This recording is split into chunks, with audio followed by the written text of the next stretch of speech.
Answer क्या answer आया था इससे? नन ऑफ दीज हैं।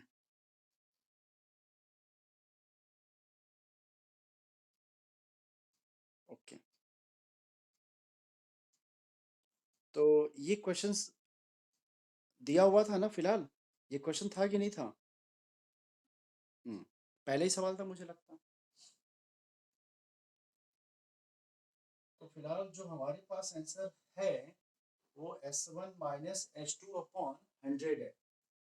यही है ना? S1 - S2/100। फिलहाल यही आंसर आ रहा है। ठीक है, यानी ऑप्शन डी सही है। तो आइए देखते हैं कैसे आएगा इसका। तो फिलहाल दो इक्वेशन हमारे पास दिया हुआ है ना? S1 दिया हुआ है क्या? A2 + A4 + A6। बहुत ही इजी सवाल है, ऐसा नहीं कि नहीं आएगा आपको। और ये S2 है, A1 + A3 + A5 /100 टर्म्स। अगर आप दूर तक सोचें तो कुल मिलाकर के A1, A2, A3, A4, A5, A6 up to so on are in AP, are in AP. अगर ये A1, A2, A3 and so on AP में है तो मैं इधर अगर लिख दूं, लिख लेते हैं, if A1, A2, A3, A4 in AP, तो आप इसे कैसे लिखते हो? A2 - A1, A3 - A2, A4 - A3 up to so on, common difference that is क्या? डी। इस सारा क्या है? डी के इक्वल है, और यही डी पूछ रहा है। तो भाई इसको माइनस कर लो। S1 - S2 बराबर क्या हो जाएगा? देखो, माइनस करा दो, दोनों इक्वेशन को माइनस करा दो। तो A2 - A1, A4 - A3, A6 - A5 up to कितने टर्म्स तक जाएंगे? Up to 100 terms, 100 terms, right. तो चलो भाई, तो A2 - A1 यहाँ पर सारा इक्वल है, ये सारा इक्वल है। तो D + D + D + D, ये कितने टर्म्स तक जाएंगे? अप टू क्या? 100 टर्म्स। तो D D D कितने टाइम्स ऐड हो रहे हैं? 100 terms, that is the 100D। S1 - S2। तो यहाँ से D की वैल्यू आ गई जो आपसे पूछा हुआ है। अब इस सवाल में क्या है ये बताओ। अगर जिन लोगों का ये सवाल नहीं हुआ तो कैसे होगा फिर? सिर्फ और सिर्फ आपको घुमाया हुआ था। हुँ?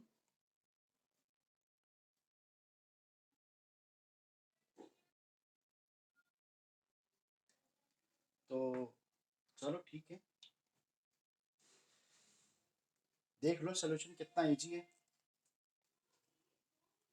चलो फटाफट क्लिक कर लो, तो अगले वाले सवाल की तरफ चलते हैं। मैं क्वेश्चन भी लिख दे रहा हूँ, रीजन है कि आप लोग के पास है नहीं।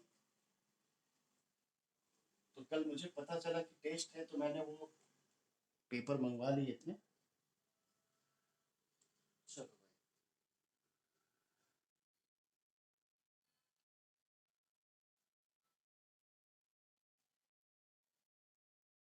अगेन क्वेश्चन नंबर 2 पे आते हैं।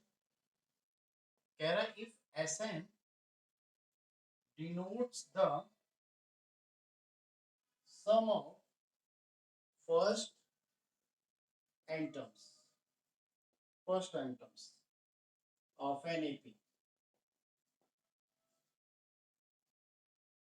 A1 plus A2 plus A3 up to such that Sn दिया हुआ है, Sn Sm by Sn equal to m square upon n square, then am upon an, am upon an h dot dot dot।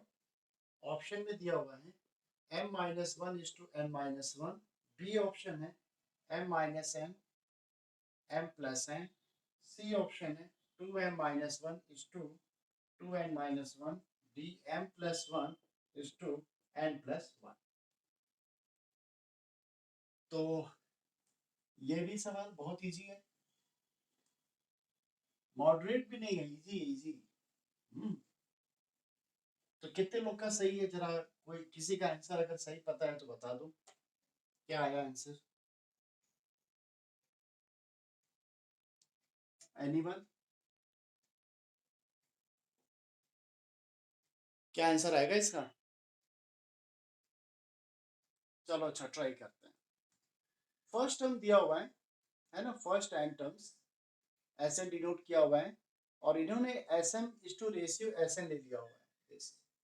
और ये ratio दिया हुआ है, इन्होंने M term यानी ए एम जो है वो टर्म वाइज डिनोट कर रहा है, जैसे ये देखो लिखा हुआ है ना। तो ऐसा ये रेशियोज पूछ रहे हैं, नहीं सम लेकर के रेशियो पूछ रहे हैं। तो फॉर्मूले लगा तो जनरली फॉर्मूला अपने पास क्या होता है, एस एम का फॉर्मूला लिख लेते हैं। तो M by two two A one, first हमने ए वन ले लिया हुआ है, ए वन दिया हुआ है, plus M minus one into D divided by, चलो इसी तरह डायरेक्ट कर लेते हैं, जो कि बार बार लिखने से क्या फायदा, आप लोग समझ ही रहे हो। एस एम ये लिखा, एस एम लिख डालो, N by two two A one plus क्या एन माइनस वन इंटू क्या डी, और ये दिया हुआ है क्या एम स्क्वायर बाई क्या एन स्क्वायर। सिंपल। अब इन दोनों इक्वेशन को सॉल्व कर लो, राइट है। और यहाँ से सॉल्व करने के बाद डी हमें नहीं पता है, तो डी यहाँ पे लिखना चाहो तो लिख लो, डी दिया नहीं है तो हमने कॉमन डिफरेंस लेते हैं, ले लिया, दो और दो ये कट गया, यहाँ से एन और एन यहाँ से कटा, एम और एम यहाँ से कट गया, तो फाइनली बचा क्या, एम का मल्टीपल कराते चलिए, two M A one plus M M minus one into D, फिर क्या यहाँ पर टू एन ए वन, ये वाला पोर्शन उस साइड गया ना, अच्छा ये वाला एन इधर भी तो आएगा, चलो भाई यहाँ पे मैंने एन कर लिया, ये आपका एम एन हो जाएगा, और ये वाला इधर जाएगा, क्या गड़बड़ हो गया कुछ, यस, देखते रहना भाई, कहीं कुछ हो तो बता देना। एन ये कटा, ये कट गया, M twice twice M A N plus M N minus one into, तो हमारे पास ये कुछ रिजल्ट बच रहे हैं, इनको सॉल्व कर लो। Twice A N minus M, ये वाला पोर्शन इधर ले आया और ये उधर ले जाओ, तो डी बाहर आ गया, ये एम एन माइनस एम, और ये उधर शिफ्ट करा दो, तो minus M N plus N, ये इससे कटा, तो टू ए, देखो भाई ये भी इधर से कट रहा है, चलो एक लाइन और लिख लेते हैं, ये इससे कटा, तो डी बराबर क्या आ गया, ट्वाइस ए वन। ध्यान से सुनते रहो, जिनका अगर नहीं हुआ है तो ध्यान सोल्यूशन देखो, सोल्यूशंस में कुछ नहीं है ना, और इसीलिए आपको सोल्यूशंस कराए जाते हैं पूरे, कि आप समझते चलिए। और अब आपसे क्या पूछा है, ए एम पूछा है, तो ए एम निकाल दो, ए एम अपॉन क्या a n, that is a one plus M minus one into d upon a one plus n minus one into d. A one चूंकि गिवन है छोड़ दो, तो a one plus M minus one into d आपने निकाला हुआ है twice a one upon a one plus n minus one into twice a n. अब देखो ए वन ऊपर से आप कॉमन ले लेना, ठीक है, चलो ले लेते हैं, ए वन कॉमन लिया, यहाँ पे क्या बचा, वन बचा, ट्वाइस अंदर मल्टीपल करा दो, twice upon again A one बाहर, one plus twice and minus two, A one cancel हो गया, तो फाइनली क्या बचा, twice M minus one upon twice N minus one, this ratios, यानी दिस इज द ऑप्शन, यानी सम्स दे करके इन्होंने एनर टर्म पूछ लिया।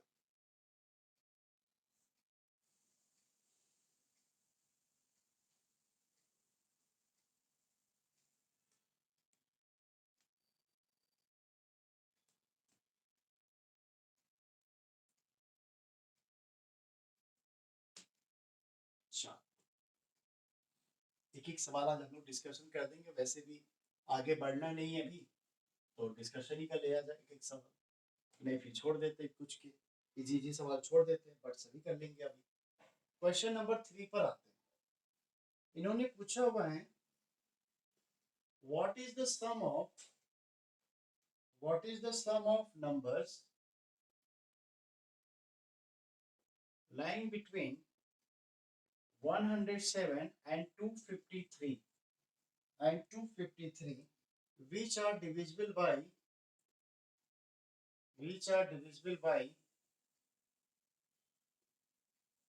5। तो ऑप्शन दिया हुआ है 5250, 5210, 5220, 5000। भाई ये क्वेश्चन तो इजी है बहुत, ये तो इसी का आंसर आया।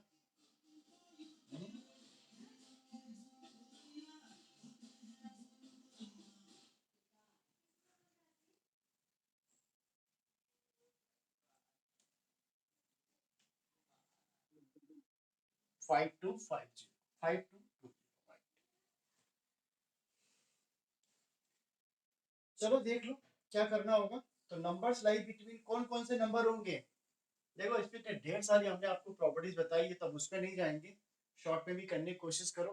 तो शुरुआत के नंबर पकड़ लो, 110 से स्टार्ट होगा, 110 से स्टार्ट होगा, 5 का डिफरेंस लेते चलो, तो 115 हो जाएगा, 120 हो जाएगा, लास्ट में पहुंचो 253 है, तो ऑब्वियस सी बात है 253 के पहले 250 और इसके पहले 245 हो जाएगा, है ना। ये कुछ इस तरह के सीक्वेंसेस आपको मिल गए। तो फिलहाल आपको सारा सब कुछ पता है, लास्ट टर्म पता है, ये सब लिखने की जरूरत फिलहाल है नहीं। और आपको लास्ट टर्म 250 दिया हुआ है, फॉर्मूला लगा दो, एल बराबर क्या, a plus n minus one into d आ जाएगा, 250 110 प्लस क्या एन माइनस वन इंटू 5, जो कि हमें नंबर ऑफ टर्म की जरूरत है। तो नंबर ऑफ टर्म निकाल लो, ये 0 आ जाएगा, ये 4 हो जाएगा, 1 हो जाएगा, 5 हो जाएगा, एन माइनस वन हो जाएगा, ये कैंसिल करा दो, कितना बार में कैंसिल होगा 28, तो एन की वैल्यू 29 आ जाएगी, राइट है ना।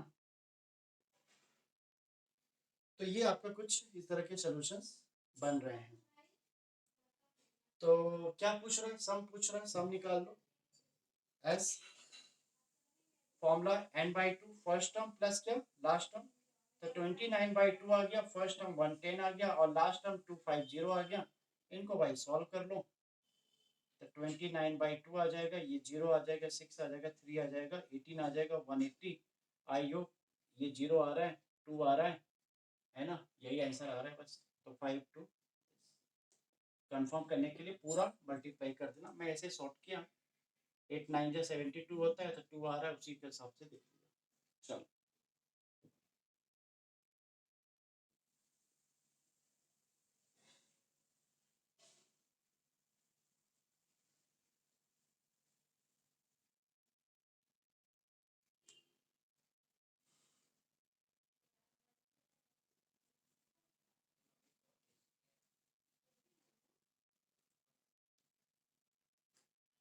नाउ आगे चलते हैं क्वेश्चन नंबर 4 पे।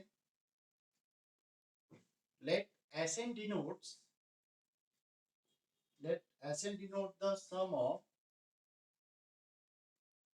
first n terms of an AP if S2n equal to 3 Sn, then ratios S3n by Sn is। ये तो पेपर जेई मेंस के लेवल पे नहीं है भाई, बहुत इजी पेपर है। This is the practice problem सारी में।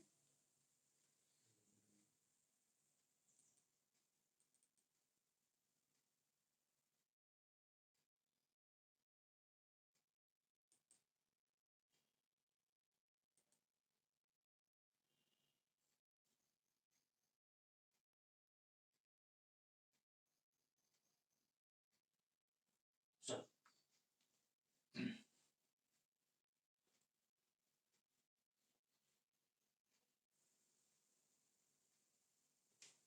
तो समथिंग कुछ इस तरह दिया हुआ है। तो देखो Sn denote the end terms नहीं भी लिखता तो भी हम समझ जाते हैं, और ये कंडीशन दिया हुआ है बोर्ड, है ना। तो फिर कैसे सॉल्व किया जाए, ये वाला प्रॉब्लम तो आई होप सभी का आ गया होगा। लेकिन देखो क्वेश्चन है देखने में बहुत छोटा, लेकिन काफी कॉम्प्लिकेटेड लग रहा है ना। 2n, यहाँ पर n, 3n और ये n का रिलेशन पूछा हुआ है। तो फर्स्ट ऑफ ऑल कुछ इनसे रिलेशन निकाल लेते हैं फिलहाल। सब कुछ लिख डालते हैं पहले। Sn को क्या लिखेंगे, n/2। फर्स्ट टर्म a मान लिया, कॉमन डिफरेंस d मान लिया, फिलहाल दिया नहीं हुआ है तो मान ही लेते हैं। 2n निकाल लेते हैं, 2n/2 कर लिया, 2a प्लस देखना 2n माइनस 1 इंटू डी हो जाएगा, n था तो n हुआ, 2n है तो 2n। S3n निकाल लो तो 2a प्लस दिस। नाउ क्या गिवन है, क्वेश्चन देखने में बहुत छोटा है लेकिन थोड़ा लेंदी भी है, सॉल्व वॉल्व करना पड़ेगा। तो ट्वाइस n बाई 2 रख दो, 2a plus 2n minus 1 into d आ जाएगा, 3 इंटू और ये आ जाएगा क्या, n/2, 2a प्लस क्या, n माइनस 1 इंटू डी। आप झटके में इसको काट मत देना क्योंकि यहाँ पे 2n है, यहाँ पर n है तो कटेगा नहीं, है ना। तो फाइनली n/2 n/2 से आप इसको काट सकते हो, तो ये कितना आ रहा है 4a, इधर कितना आ रहा है 6a, राइट है ना। तो क्या लिख सकते हैं यहाँ पर, पहले इसको मल्टीप्लाई करा दो, this is the 4a plus अंदर में मल्टीप्लाई कराते चलना 4nd 4nd minus 2d equal to, यहाँ पे मल्टीप्लाई करा दो 6a प्लस 3nd माइनस क्या 3d।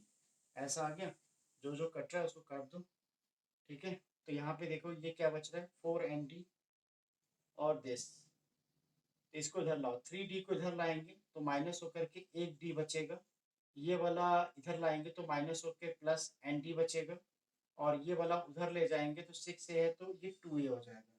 यानी आपके पास a की वैल्यू यहाँ पे फिलहाल आ गई, और n+1 d/2 ऐसा रिलेशन आ गया हमारे पास, ठीक है। d हमने कॉमन लिया तो a की वैल्यू आ गई। अब जो जो कंडीशन कह रहा है उसको लेके सॉल्व कर लो, ठीक है। तो नाउ S3n सारे क्वेश्चन मॉडल पेपर के हैं, ध्यान में रखना, अगर आपने मॉडल क्वेश्चंस वगैरह बनाए होंगे, डीपीपी क्वेश्चंस बनाए होंगे, सब कुछ उसी में से है ये क्वेश्चन, जहाँ तक मुझे याद आ रहा है। तो S3n फाइंड आउट करना है तो S3n यहाँ पे दिया हुआ है 3n/2, 2a plus 3n minus 1 into D by क्या हो जाएगा, और फिलहाल n/2 है यहाँ पर, और ये 2a प्लस क्या n minus 1 into D, n/2 कटो, और ये देखो ऑलरेडी ये 2a है तो 2a को रिप्लेसमेंट कराना है तो 2a की वैल्यू यही रख देना डायरेक्ट, और क्या n+1 d हो जाएगा 3n minus 1 into d upon, चूंकि सारा ऑप्शन में नंबर्स आ रहे हैं तो फिर एन डी यहाँ से गायब होने वाले हैं। 2a की वैल्यू यहाँ पे डाल दो, 2a की value n+1 into D, n-1 into D, तो 3d हमने यहाँ से कॉमन ले लिया, तो फाइनली बचा क्या n+1 plus 3n minus 1 upon divided by D भी कॉमन ले लिया, तो n+1 plus n minus 1, okay, D भी कट गया, 3 यहाँ पे 4n 1 कटा, फिलहाल 4n बच गया और नीचे 2n बच गया, ठीक है। n भी कटा, 2 भी कट गया, तो 3 2 जा 6, दिस इज द ऑप्शन, देख लो जिन लोगों ने किया है चेकआउट कर लो भाई।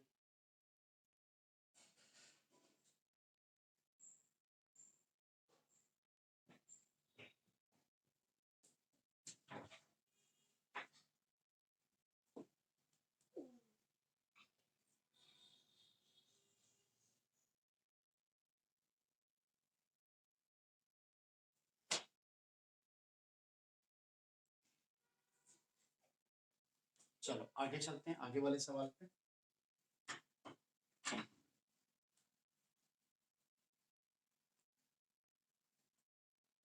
सारे क्वेश्चन सॉल्यूशन सब लिखते चलिए, टेस्ट पेपर पूरा एक टेस्ट की कॉपी बना लीजिए, जितने भी टेस्ट होते हैं उनके क्वेश्चंस लिखे नीचे सारे सॉल्यूशंस लिखते चलिए।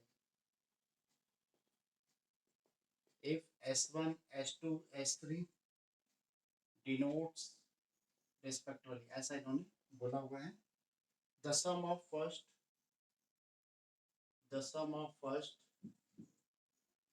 n1 n2 and n3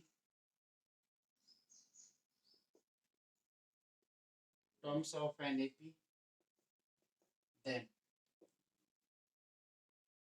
S1 upon n1, n2 minus n3, S2 upon n2, n3 minus n1, S3 upon n3, n1 minus n2 as. पहला ऑप्शन है 0, दूसरा n1 plus n2 plus n3, n1 n2 n3 nt s1 s2 s3। ये थोड़ा ठीक लग रहा है question.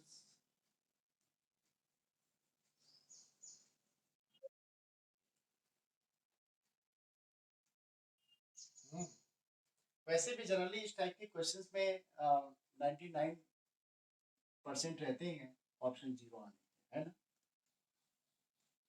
तो सॉल्व किया तो कैसे जीरो टिक कर दिया था। गुड।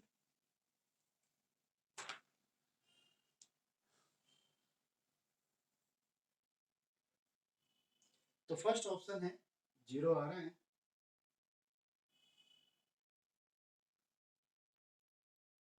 चलो देखो इस क्वेश्चन में भी कुछ खास है नहीं, थोड़ा मेहनत है ना। वैसे कोई दिमाग का खेल यहाँ पे नहीं है, कोई माइंड सेट नहीं है कि ये प्रॉब्लम इसी ट्रैक पर जाएगा। बस आप लिखते चलिए, वैल्यू को पुट करते चलिए और सारे S1 S2 S3 की वैल्यू पुट करेंगे तो आपको पता है N1 और किस में आएगा, A और D में आएगा। यही तीन उसमें वेरिएबल्स में आएंगे और मैक्सिमम चांसेस है कटने के। तो चलो लिख ही लेते हैं। तो फिलहाल इन्होंने S1 को N1 से डिनोट किया हुआ है, तो मतलब कहने का ये हुआ कि S1 का जब आप फॉर्मूला लिखेंगे तो N1/2 हो जाएगा और ट्वाइस A प्लस कोई चेंज नहीं N1 माइनस डी। A और D सबके लिए सेम है, इस बात का ध्यान रखना। ऐसा इस क्वेश्चन में कह रहा है। S1 जो है N1 तक जा रहा है, S2 N2 तक है। इसी तरीके से N2/2 हो जाएगा यहाँ पर 2A N2 minus 1 into D. S3 N3/2 2A plus N3 minus 1 into D. तो फिलहाल ये कंडीशंस यहाँ पे बन रहे हैं। तो जो गिवन है, जो फाइंड करना है उनको लेके चलते हैं। S1 upon N1 N2 minus N3 S2/N2 N3 minus N1। अब देखो जितना अप्रोचिंग मेथड आपका स्ट्रांग होगा ये सोल्यूशन उतना ही जल्दी बन सकता है ना। लेकिन फिर भी थोड़ा सा कॉम्प्लिकेटेड यहाँ पे मुझे दिख रहा है, क्योंकि S1 की पूरी ये वैल्यू है। अगर जिनका वो बेसिक वाला सॉल्व करने नहीं आएगा तो यहाँ पे हो सकता है फंस जाए। तो N1 अपॉन क्या हो जाएगा बाई 2 अपॉन N1, तो N2 minus N3 plus S2 की वैल्यू डाल दो N2/2 upon N2 N3 minus N1, फिर प्लस देखो मैं कुछ छोड़ रहा हूँ क्या, बिल्कुल ये वाला लाइन आपने लिखा ही नहीं है तो इसलिए हटा देते हैं। ये वाली लाइन लिखनी पड़ेगी ना। S1 की वैल्यू ये लिख दिया, ये लिखा और अभी बचा हुआ है 2A N1 माइनस, वही मैं सोचा था कि इजी हो गया। तो N2/2 अपॉन क्या N2 N3 minus N1 into S2 की वैल्यू आपने ये वाली यहाँ पे रखी और ये वाली अभी बची हुई है। तो 2A plus N2 minus 1 into D हो जाएगा। फिर N3/2/2 N3/2/2 यहाँ पर रखा, बाई 2 यहाँ पे N3 आ जाएगा और ये आ जाएगा N1 माइनस N2 और इधर 2A plus N3 minus 1 into D. तो देखो ये तो सभी ने इतना तक कर लिया होगा। अब जो टाइम लगेगा ना इसके बाद वाले ही लाइन पे टाइम पे लगेगा, है ना। बाकी तो आपने कुछ लोग तो शॉर्ट में रख दिया होगा S1 S2 ऐसे लगा रखा है। यहाँ पे कैलकुलेशन में फटाफट सॉल्व करने की कोशिश करो। तो क्या करना चाहिए, कोई तरीका है और इजी, बोल बच्चा। देखो फिलहाल 1/2 1/2 1/2 सब में आ रहा है। तो देखो मैं एक काम करता हूँ, थोड़ा दूर तक सोचना, नहीं तो कई लाइन हो जाएंगे और हमारा बोर्ड छोटा है। यहाँ पर 2A यहाँ पर 2A है और 2A है, तो 2A पूरे में से कॉमन निकाल लेना तो फाइनली बचेगा क्या, ये मल्टीपल इनके साथ होगा, ध्यान से देखना। N2 माइनस N3 लिख दिया। अब देखो ये वाले भी मल्टीपल इनके साथ होगा तो प्लस N3 माइनस N1 हो जाएगा प्लस, अब ये वाला भी मल्टीपल इनके साथ होगा N1 माइनस N2। एक काम खत्म। और आपको पता है कि बाहर 1/2 बैठा था, हमने पूरे के पूरे बाहर निकाल लिए। बढ़िया बात क्या है कि ये कट गए, नहीं भी कटेगा तो भी काट देना क्योंकि आंसर जीरो ही आएगा। अब देखो यहाँ पे कॉमन क्या मिलेगा, डी। यहाँ भी डी मिल रहा है और यहाँ भी डी मिल रहा है, तो डी को आप पूरा का पूरा बाहर निकाल लो। यहाँ पे थोड़ा आपको मल्टीप्लाई करना पड़ सकता है। तो ये चीजें दी हुई हैं N1 minus 1 N2 minus N3 फिर प्लस, ये वाला भी मल्टीपल n2 माइनस वन और n3 माइनस n1 हो जाएगा, प्लस फिर इधर आएगा n1 माइनस n2, फिर क्या n3 माइनस n1, ये पूरा। तो नाउ दिस, अब देखो भाई इसके बाद आप सॉल्यूशन कर सकते हो, ये वैल्यू पूरी जीरो आ गई, इधर भी सारी मल्टीपल है, पूरा n1 n2 n3 है, ये भी सारे टर्म जीरो हो जाएंगे। तो फाइनली आंसर दिस, ये तो आप मल्टीपल करके देख ही सकते हैं। चलो जल्दी कर लो।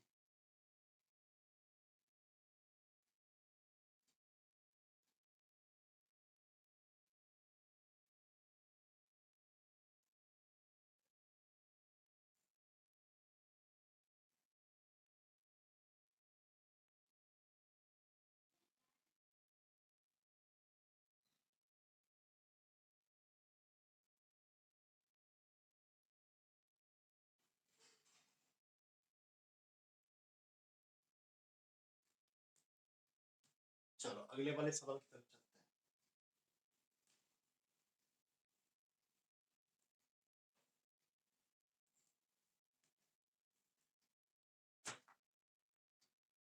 तो अगला सवाल है,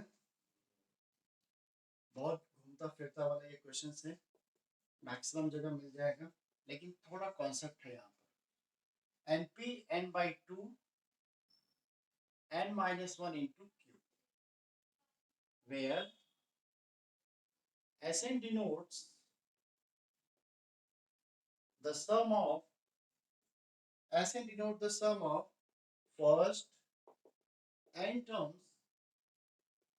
of an AP, then common difference of the AP is, पहला ऑप्शन है Q, P plus Q, P plus 2Q and twice P plus 3Q।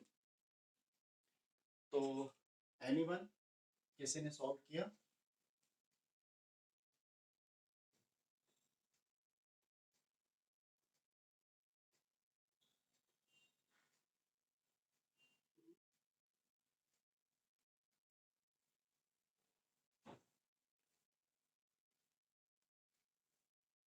क्या नाम है तुम्हारा?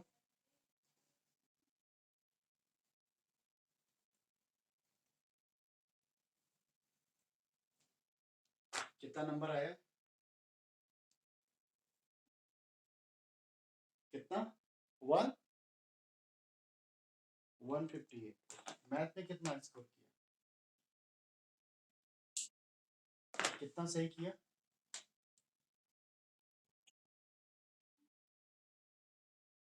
ओहो, अच्छा, चलो ठीक है।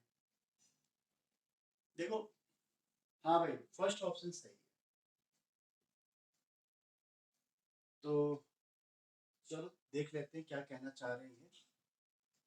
तो आपको पता है सीधा ये जो है एसन एसन से सीधा कूद पड़े हैं कॉमन डिफरेंस पे, एसन से सीधा कूद पड़े हैं कॉमन डिफरेंस पे। तो कॉमन डिफरेंस या तो डी वाला फॉर्मूला एसन का जो टर्म में हमने बताया तो वो याद होना चाहिए, अगर वो याद नहीं है तो पहले फिर आप टी एन निकालिए। देखो इधर मतलब एपी का सबसे बेसिक क्वेश्चन है, एपी का सबसे बेसिक वाला फॉर्मूला याद करो, शुरुआत में बताया था। और डी निकालने के लिए फिर टी एन माइनस वन का यूज करिए, ये दो कंडीशन यूज करेंगे और आंसर आपका आ जाएगा। तो फिलहाल हम टी एन निकाल लेते हैं। तो टी एन निकालने के लिए एस एन माइनस वन करना पड़ेगा, ये लिखा हुआ है। तो एस एन हमारे पास है, पहले इनको लिख लेते हैं, ध्यान से लिखना।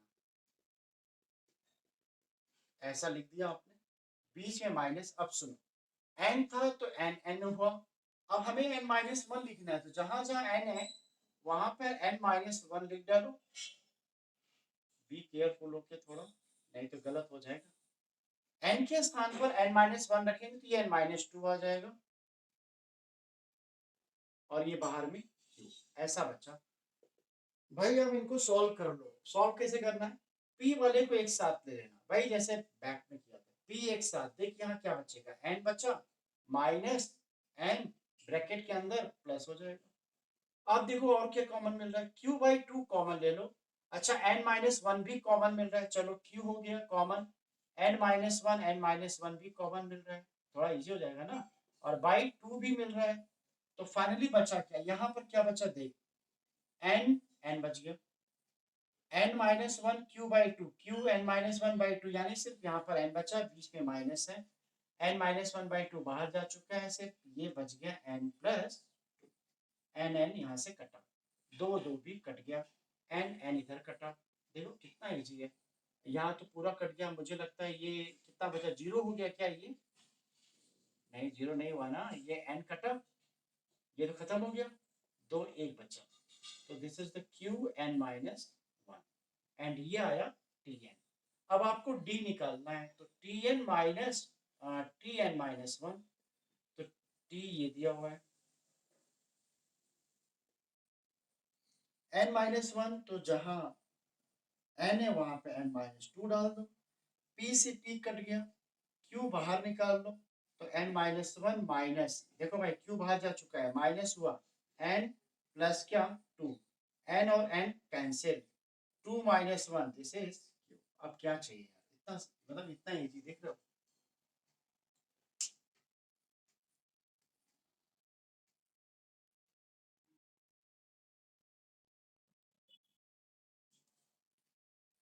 एसएन के फॉर्मूले से कैसे कैसे करोगे भाई।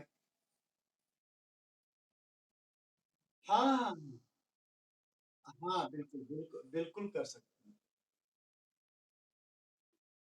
तब तो और इजी बन जाएगा यार, n/2 कॉमन लिया तो यहाँ पे 2p आ जाएगा, प्लस n बाहर जा चुका, 2 भी जा चुका, n-1 इंटू क्यू हो जाएगा।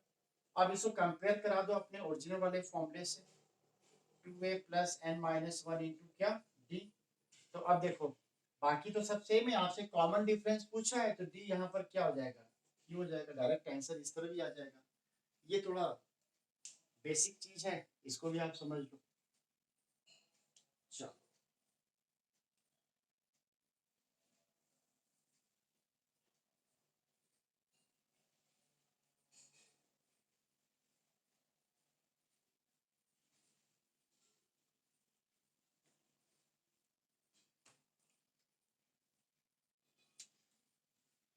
आगे चलते हैं नेक्स्ट क्वेश्चन पे, A1 A2 A3 up to AN are in AP and A1 equal to 0, then the value of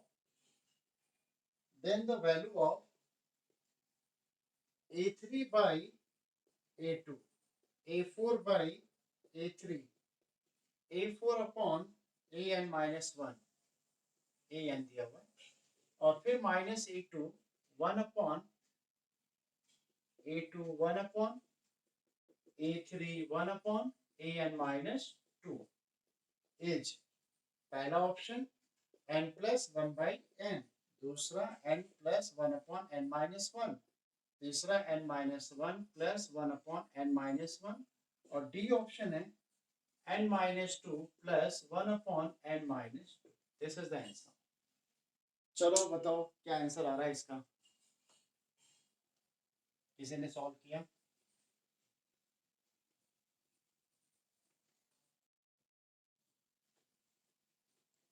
option D है, और भाई और बताओ किसी ने,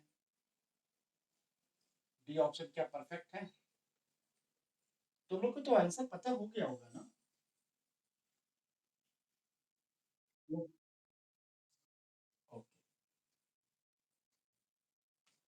यस, फिलहाल ऑप्शन डी सही है।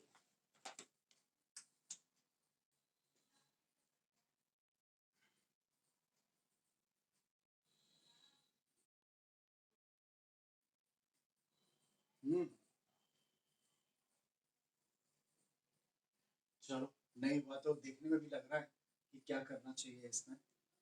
हम्म, चलो कोई बात नहीं, एक काम करते हैं, A1 A2 A3 AN दिया हुआ है, आर इन एपी, सारा जो वैल्यूज जिसके बारे में पूछा जा रहा है ना वो बड़ा जंबल टाइप का दिया हुआ है, कुछ इधर बैठा है कुछ उधर बैठा है, ये A2 इन्होंने बीच में बाहर निकाला हुआ है, मतलब तो एक काम ये कर सकते हैं ना, सारी इक्वेशन को ए और डी में, मतलब A1 और D में कन्वर्ट कर दो, जैसे कुछ हमारा क्लियर हो जाएगा।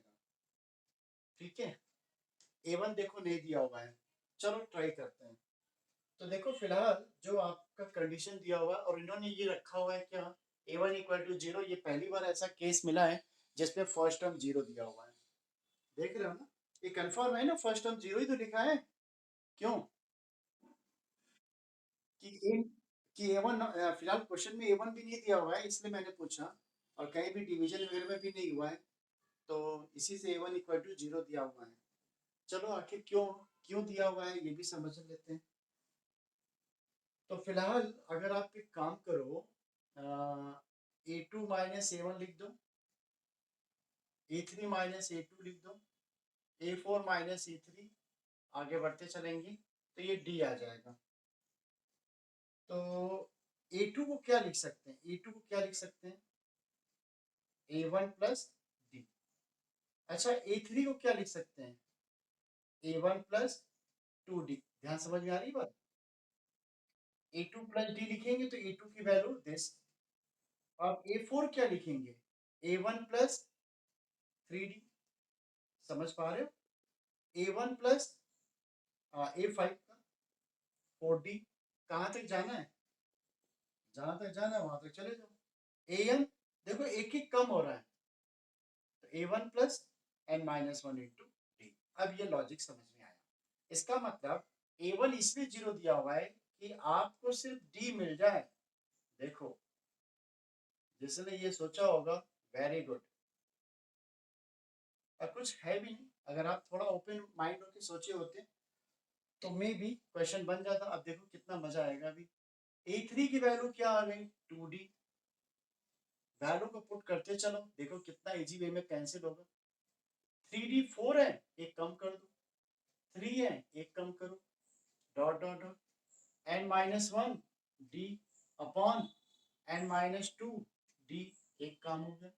A2 D मान लो यहाँ पर, फिर यहाँ भी 1/2D, 1/D, 1/D, फिर 1/2D up to 1/n minus एक कम n माइनस 3D। ऐसा कुछ कंडीशन फिलहाल बन रहा है।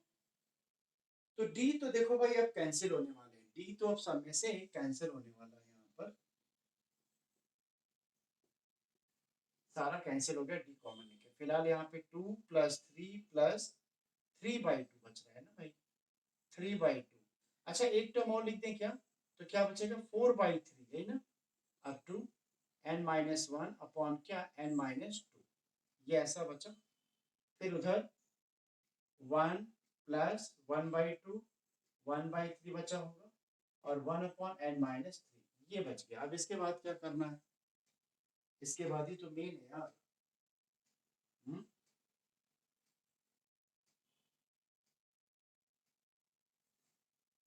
इसके बाद क्या किया जाए, सोचो, काफी इंटरनल सोचना है यहाँ पर।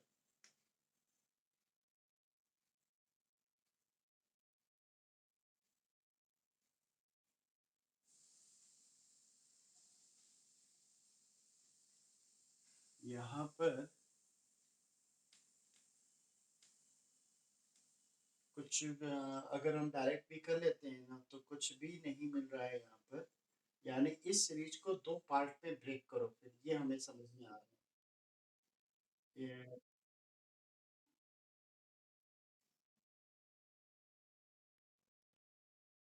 हाँ, इस दो को आप 1+1 लिख सकते हो, फिर इस 3/2 को 1+1/2 लिख सकते हैं। उधर से भी देखते रहो, इधर से भी देखते रहो। 4/3 है तो 1+1/3 लिख सकते हैं, और इधर से 1 सब में देखो मिल रहा है ना, इसे क्या लिखेंगे, 1+1/n-2। कुछ सोचना ही नहीं, आराम से हो गया ये बच्चा। फिलहाल ये जो बच गया उनको लिख डालो, ये वाला एज इट इज रहने दो।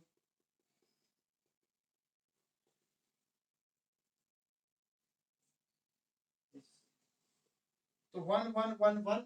अच्छा ये 1 1 1 1 कितने टर्म्स आएगा, एनीवन, कोई भी बताओ। 111 NE1 कितने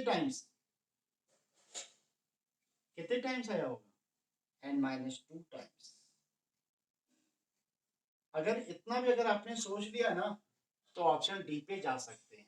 देखो इतना भी सॉल्व करके अगर सोच लिया कि 111 n-2 टाइम्स आ रहा है, ऑप्शन भी देखते रहिए कि कहाँ मुझे जाना है ना? तो n-2, लेकिन हमारे दिमाग में जनरली n टाइम्स तक जा रहा है तो n ही लिख देंगे। तो n लिखेंगे तो n पे तो ढेर सारे हैं, b भी है, a भी है, तो n तो जाएगा नहीं, जो कि यहाँ पे लिख ही रहे हो। फिर प्लस बचा क्या यहाँ पर, देखो जरा और क्या क्या बच रहा है यहाँ पर। 1 हाफ 1/3 अप टू ये बचा 1/n-2। सही है ना? अच्छा n-2 के पहले क्या टर्म आया होगा, कोई बता सकता है क्या? n-3। और इधर क्या आया होगा? 1n-2।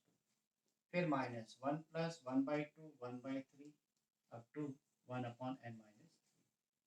तो देखो भाई ये तो आपका आंसर आ गया n-2, ये पूरा टर्म n-2 टाइम्स हो रहा है प्लस देखो 1 कैंसिल, ये जिस पे क्रॉस लगा रहे हैं वो कैंसिल हो जाएगा। अरे ये कहाँ से होगा, ये तो बचेगा ना n-3 कैंसिल, तो इधर के सारे टर्म आपकी इधर वाले टर्म से कैंसिल हो गए बिकॉज उधर नेगेटिव इधर पॉजिटिव, एक ये बच गया। ये थोड़ा क्वेश्चन बढ़िया था, डी ऑप्शन।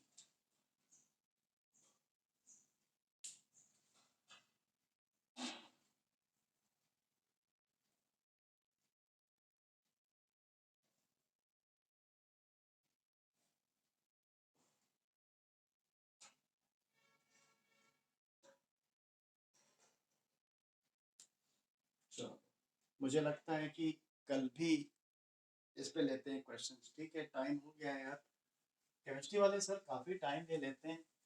तुम लोग केमिस्ट्री बहुत देर से पढ़ते हैं। हाँ पूछना।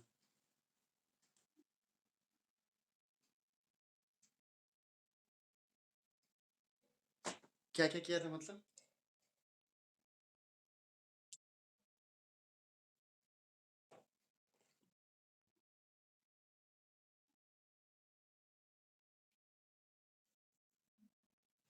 यार फिजिक्स और मैथ के अलावा हमने कुछ पढ़ा ही नहीं है यार,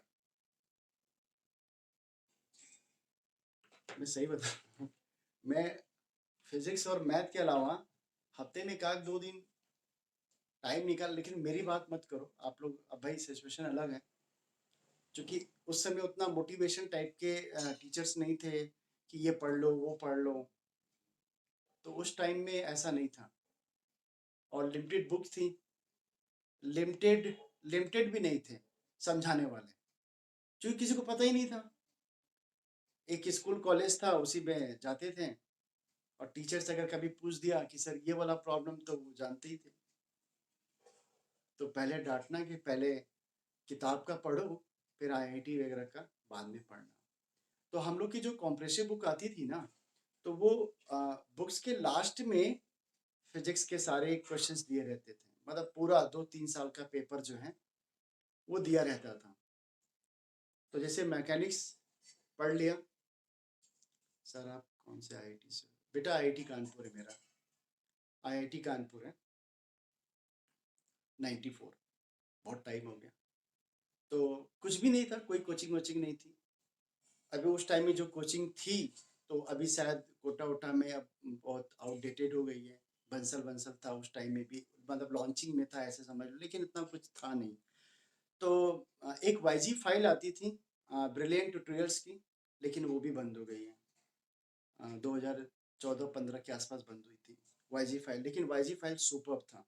और रही बात केमिस्ट्री में, तो केमिस्ट्री में हमने जो किया था, एक ऑर्गेनिक केमिस्ट्री की मार्शन बॉयड बुक थी, पता नहीं नाम सुना है कि नहीं मार्शन बॉयड की? ओह माय गॉड, चलो अच्छा कोई बात नहीं। आरसीएम सुना ही होगा, आरसी मुखर्जी। अच्छा, अ, अभी में तो बहुत अच्छी अच्छी किताब आ गई, आप सर से पूछेंगे तो बेटर बता पाएंगे। लेकिन यही है कि ऑर्गेनिक केमिस्ट्री हमारा बहुत ही अच्छा था। जीओसी वगैरह तो गजब था, जीओसी में एक चैप्टर में ही सारा ऑर्गेनिक केमिस्ट्री हम लोग पढ़ लेते थे, सिर्फ जीओसी पे ध्यान देते थे। फिजिकल केमिस्ट्री बहुत अच्छा था, इनऑर्गेनिक केमिस्ट्री में कोऑर्डिनेशन कंपाउंड और केमिकल बॉन्डिंग, जहाँ तक मुझे याद है ये 2 चैप्टर इनऑर्गेनिक केमिस्ट्री के, ऑर्गेनिक केमिस्ट्री पूरा और फिजिकल केमिस्ट्री का मैक्सिमम चैप्टर, चूँकि वो पूरा मैथमेटिक्स है ना, इक्विलिब्रियम, केमिकल काइनेटिक्स और सॉलिड स्टेट और क्या-क्या होता है देखो दिमाग से आयनिक इक्विलिब्रिया, है ना? तो ये 3 मतलब और केमिकल बॉन्डिंग तो इथे वीएसबीआर थ्योरी, खैर केमिस्ट्री में नहीं जा रहे हैं। कोऑर्डिनेशन कंपाउंड बहुत अच्छा था। तो ये हफ्ते में सिर्फ 2 दिन पढ़ते थे, मतलब 2 दिन फुल डोज, और बाकी जो है फिजिक्स और मैथ फुर्सत ही नहीं मिलता था। और बस यही था। और एक उस टाइम में ओपी अग्रवाल की बुक आती थी। नहीं नहीं, ओपी टंडन नहीं, ओपी टंडन बहुत बाद आया, 2000, मुझे लगता है कि 98 के बाद बुक आई। ओपी अग्रवाल हम लोग के टाइम में था। दिशा पब्लिकेशन की अभी भी आती है, दिशा पब्लिकेशन, वही वो राइटर भी हैं उनके, फिर बाद में उन्होंने वो पब्लिकेशन बना लिया, दिशा पब्लिकेशन का। और एक अपने हम लोग प्रैक्टिस के लिए एक उस टाइम में एक बुक रखते थे पी बहादुर करके, जहाँ तक मुझे याद आ रहा है पी बहादुर करके, उसमें सिर्फ फिजिकल केमिस्ट्री की न्यूमेरिकल्स दिए रहते थे। अगर आरसीएम आपसे नहीं बन रहा है, पी बहादुर अगर आप बना रहे हो, तो थोड़ा सा लेवल आपका और एक्सेलेरेट कर जाएगा। आरसीएम डायरेक्ट अप्रोच करोगे तो भाई थोड़ा सा आपको लगेगा। अभी तो यार ढेर सारी बुक आ गई है, अभी तो जबरदस्त है। अ, बालाजी पब्लिकेशन की तो गजब गजब बुक आई है, कानपुर के राइटर हैं नरेंद्र अवस्थी। आप देख सकते हो, सर बेटर बता पाएंगे, मुझे ज़्यादा उसमें बारे में नॉलेज नहीं है ना? लेकिन मैं अपने टाइम के बारे में, ऑर्गेनिक में तो वही बेस्ट बुक है मार्शन बॉयड, लेकिन मार्शन बॉयड को पढ़ने के लिए भी आपका बेसिक चीज़ें आपकी बड़ी ज़रूरी हैं, ठीक है? और फिजिक्स में तो हाँ, नहीं नहीं ठीक है, कोई बात नहीं। वो और इनऑर्गेनिक केमिस्ट्री तो ऐसा कुछ नहीं है, थोड़ा पढ़ाई करो, जो सर पढ़ा रहे उतनी भी पढ़ लो बहुत है। नोट्स पे ध्यान, नोट्स ऑनेस्टी के साथ बनाओ, यही मैं कहूँगा। पता है हम लोग, हाँ यस,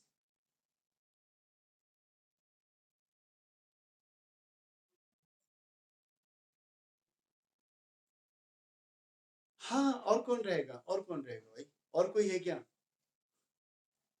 चिंता,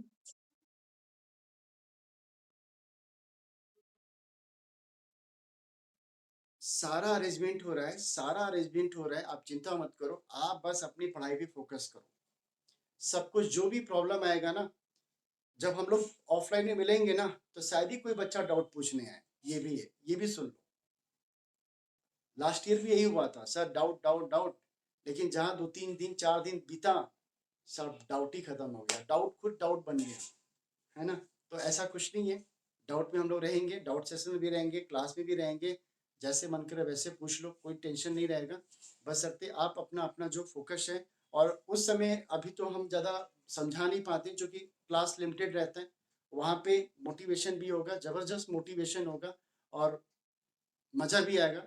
लास्ट देखा था ना, 10-15 दिन हम लोग पढ़े थे, टाइटन बैच का, जब स्टार्टिंग में 10th के से आगे निकले थे, तो उतना परेशान होने की ज़रूरत नहीं है। अब तो हम लोग 6-7 महीना पुराने हो गए हैं, तो बस आप ट्यूनिंग के साथ जुड़े रहिए। ट्यूनिंग समझते हो ना? ट्यूनिंग मिलाइए। देखो ना, रेडियो एफएम लगाते हो, मौसम खराब रहता है तो ट्यूनिंग बिगड़ जाती है। तो ट्यूनिंग बहुत ज़रूरी है। अगर आप ट्यूनिंग फिक्स हो गई, मैच कर गई ना हम लोगों की, तो फिर आप निकल जाओगे। अब मैं यहाँ पे पढ़ा रहा हूँ, आप कहीं और फोकस हो, तो फिर ट्यूनिंग आपकी कहीं और सेट है, तो फिर वो लय नहीं मिल पाएगा। फिर बाद में हमारा कुछ नहीं, लेकिन आपका ही प्रॉब्लम ज़्यादा क्रिएट हो रहा है। मान लीजिए आज का जो टेस्ट था, बहुत छोटे-छोटे सवाल थे, नहीं आ रहा है, लेकिन अगर नहीं आ रहा है तो उस चीज़ को पकड़ो कि आखिर ये चीज़ें क्यों नहीं आ रही हैं? क्या ऐसा क्वेश्चन हमने नहीं बनाया? क्या इसके जो सॉल्यूशंस है उसको नहीं समझ पा रहे हैं? कि आखिर चीज़ें कहाँ पर वो मिसमैच कर रही है? तो उसको एनालिसिस करो। ख़ैर ये जब ऑफ़लाइन होगा तो हम लोग ज़्यादा उसपे बहुत अच्छा कर पाएँगे, है ना? तो इसलिए इतना ज़्यादा घबराने की, परेशान होने की कोई ज़रूरत नहीं है। और बुक की रही बात केमिस्ट्री, फिज़िक्स की, तो आप आराम से मैथ, फिज़िक्स, केमिस्ट्री पढ़ते रहो। बुक्स जो भी है, कोई भी चैप्टर कंप्लीट करके उठो। प्रॉब्लम क्या है ना, आप चैप्टर कंप्लीट नहीं करते हो। अभी बहुत से ऐसे बच्चे हैं जो मॉडुलस इनइक्वालिटीज में ही फंसे होंगे, या उन्हीं का जो उन्होंने गोल फिक्स किया होगा वही नहीं कर पाए होंगे। कभी इधर जंप कर रहे हैं, कभी इधर जंप कर रहे हैं, कभी इधर जंप कर रहे हैं। बहुत से ऐसे बच्चे होंगे जो अभी क्वाड्रेटिक इक्वेशन में पढ़े होंगे या ट्रिग्नोमेट्रिक इक्वेशन लगा रहे होंगे जबकि हमारा एसओटी चल रहा है ना। बहुत से ऐसे होंगे कि जो ट्रिग्नोमेट्री अभी टच ही नहीं किए होंगे सेल्फ प्रैक्टिस पे।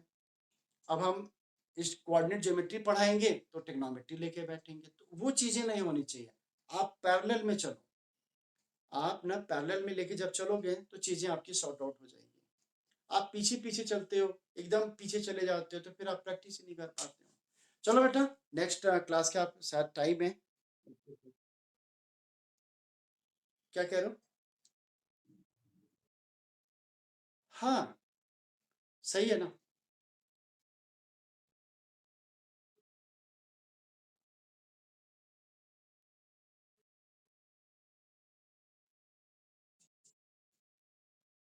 हाँ, तो ट्राई कर ले, तो वो तो समझ में आ रहा है। पर उसके लिए जो कॉन्सेप्ट है मल्टीपल चैप्टर कनेक्टिंग, देखो वो जो बुक है ना, वो थोड़ा आप जब 11th का पूरा पोर्शन और 12th का थोड़ा पोर्शन अगर आप पढ़ लेते हो ना, तो वो बुक आपसे बन जाएगा।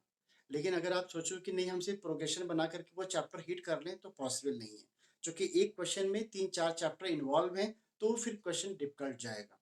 डोंट वेरी, मैं करवाऊंगा क्वेश्चंस, उस पर करवाऊंगा, चिंता मत करो। लेकिन अभी चूंकि मैं अगर करवा दूंगा तो फिर थोड़ा सा दिक्कत आएगी। वो सारी क्वेश्चंस मैं करवाता हूँ, बीच बीच में भी करवाता रहता हूँ। आप जब कभी अगर आपके पास वो वाली बुक है तो आप खोल के देखो, आपको क्वेश्चन मैच करेंगे। समीर बंसल की अच्छी किताब है, खैर वो समीर बंसल की अभी कैलकुलस की आ रही है। चलो चिंता मत करो, अभी तुम लोग एक मोटा मोटा पैकेज देंगे, चिंता मत करो। अभी बस अभी लगे रहो, थोड़ा ट्यूनिंग बैठा लो, है ना। जब क्वेश्चंस वगैरह कराएं तो आप करते चलो। चलो बेटा, ओके बाय। देखो अगला वाला क्लास भी लेट हो गया।